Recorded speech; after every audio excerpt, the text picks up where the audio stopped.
Hi guys, welcome to the Gun Shop with me, John, and today we're going to be looking at backboring and overboring, and for that, it's whiteboard time. So we've got a lot of information to get through here. First, what we're going to do is we're going to discuss the difference between backboring and overboring.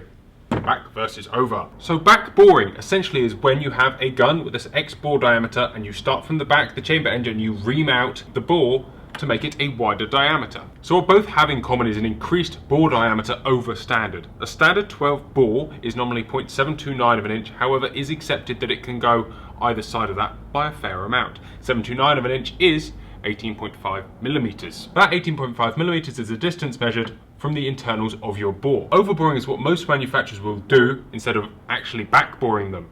Overboring means instead of an 18.5 measurement, what they do is they go for an increased size measurement, aka 18.6, 18.7, 18.8, and even 18.9 in some ridiculous cases. A true backboring is quite different. What you have is your gun and your barrel, and you put a reamer in, starting at the chamber end, and you take a certain wall thickness out to increase your bore diameter. Obviously that goes both sides, and that will give you your backboard diameter.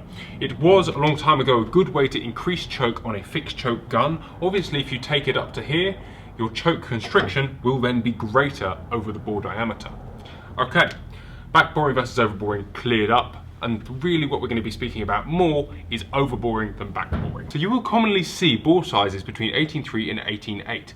Anything over 18.5 is actually venturing into the overboring section, anything larger than a nominal 12 bore. There are benefits to this, and this is why people do it. More speed and less friction. Less friction means more speed. A tighter bore will have a tighter seal around the wad, and hence there will be more friction. Hence less pressure on the back of the wad, more pressure on the sides. It's basic physics. You will actually end up with it slower. In reality, what that looks like actually is only a few FPS. Various tests say different things, and obviously the level of backboring will change, the cartridge will change it, but mostly you're talking in the region of a couple of dozen feet per second. Perceived recoil reduction is one that they all market. Whether it's true or not is really hard to tell actually, because finding two identical guns, one backboard and one not, one overboard and one not, is almost impossible. I think a lot of it is up there, however they can't say it without it being true. Can they? Denser pattern centers. This comes from a shorter shot column. Obviously the shot isn't being forced into a smaller tube, it goes into a wider tube, and as such you can end up with slightly denser pattern centers, which is obviously the standard thing for a shorter shot column. What we should really put here next to benefits is marginal. None of these is particularly life-changing, however with all things, once the pro guys start doing it, that filters down, which is why it's pretty much impossible to find a gun out there for sale with a bore size of much less than 18.6 in a sporting shotgun. Moving on, what you'll see actually is a lot of conversation about fiber wads not being any good in overboard barrels. Well, that is not necessarily true. A fiber wad nominally is about 19 millimeters, somewhere between 18.9 and 19 millimeters. So you will get a perfect barrel seal up to presumably 18.9 or 19, especially once you apply a couple of tons worth of pressure behind it. Obviously that pressure is going to make that wad expand and fit the barrel better. There is however benefit in having a tighter bore in that you are going to get a more consistent gas seal. The tighter something is fitted in, the more sealed it is, the more consistent it will be. So there is potentially some better stuff up here, however that's an entirely different subject. So whereas in these larger bores, perhaps a fiber wad might not obturate quite so well, obturation being the sealing, the blocking of a barrel, a plastic wad will do it pretty much up to as wide as you want.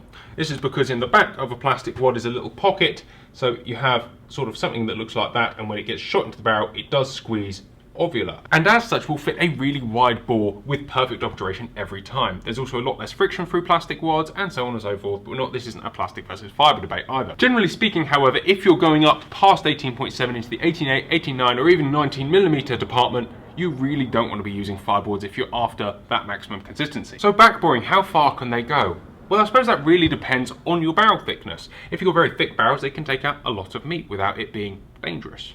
There is, in fact, plenty of cases of people backboring guns all the way to 19.1, which is an 11 bore. I mean, that's pretty crazy, right? At that point, you will start having some fireboard issues. However, you're using plastics, or perhaps specially made fibers, or even a plastic obturator, a little plastic disc that sits behind your fiber wad, so you're only minimally littering, you should be able to get a decent seal out of that, whilst getting perhaps more margin, a larger margin in your benefits section. Obviously there's a lot more contributing factors to all of these things, but mostly the pattern that people say is better. The final benefit that I haven't put on here is better patterns.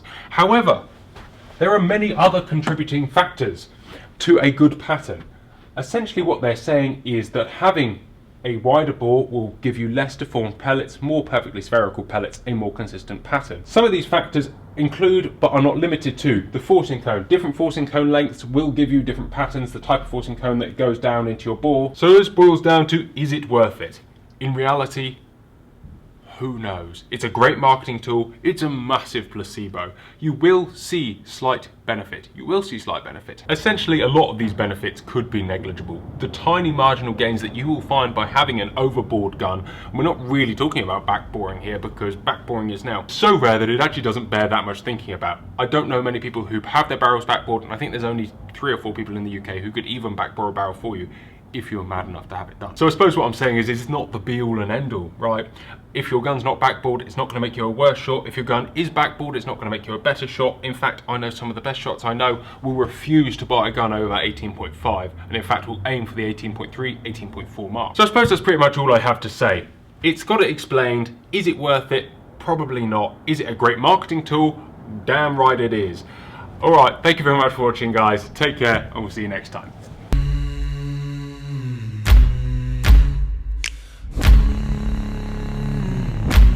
Hi guys, welcome to the gun shop.